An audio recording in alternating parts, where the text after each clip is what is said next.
ظهور عبر شاشات التلفزة السورية للرئيس السوري بشار الأسد وهو يدخل مسجد أنس بن مالك في دمشق ويؤدي صلاة عيد الفطر المبارك بعد ورود أنباء عن قصف موكبه بقذائف هاو أطلقتها قوات المعارضة السورية. بسم الله.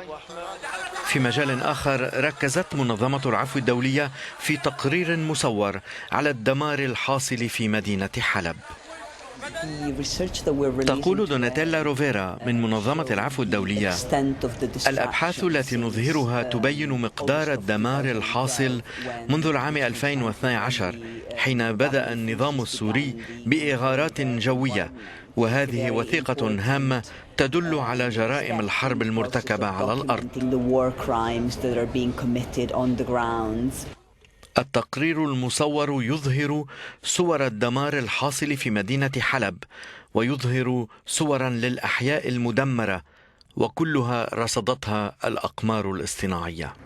الجيش السوري كان قد اشتبك الأربعاء الفائت مع مسلحين معارضين، وأعلن عن مقتل حوالي 60 معارضا في كمين نصب لهم.